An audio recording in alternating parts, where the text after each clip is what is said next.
Trois secrets du monde invisible. Il y a des heures de la nuit où tu ne dois pas sortir.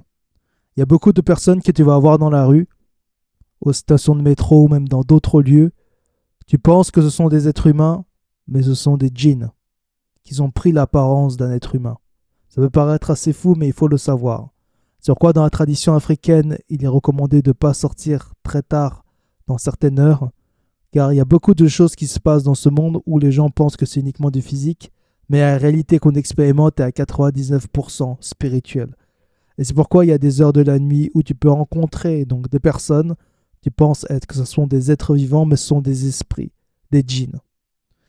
Dans un deuxième temps également, en parlant de ces esprits-là, ils sont également, j'allais dire visibles, mais ils sont également présents en effet dans tout ce qui est club et boîte de nuit.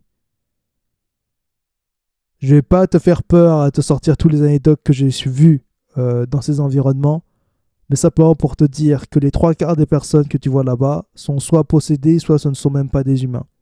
Et c'est un peu le bal pour eux parce que si tu es ignorant de certaines réalités, tu vas là-bas complètement pour te faire dévorer. Et donc ton succès de la nuit est ramener une belle poule à la maison et en fait le début de ta déchéance, car c'est un vol d'énergie et t'es tombé sur une sorcière. Je tenais à te le dire. Et enfin, dans un troisième temps, il faut aussi savoir que durant la nuit, les sorciers et sorcières pratiquent justement leur rituel à des heures spécifiques, généralement à 3 heures du matin, comme vous le savez, on appelle ça le witch hour. Pourquoi? Parce que c'est le moment où les gens dorment.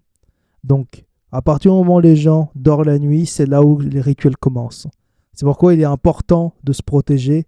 Notamment, je te conseille de mettre un bol avec de l'eau et du gros sel en bas de ton lit. Ça permet aux mauvais esprits, aux attaques justement d'être directement absorbés et te permettre en fait toi de continuer justement à être dans ton rêve et de ramener tes bénédictions sur ce plan.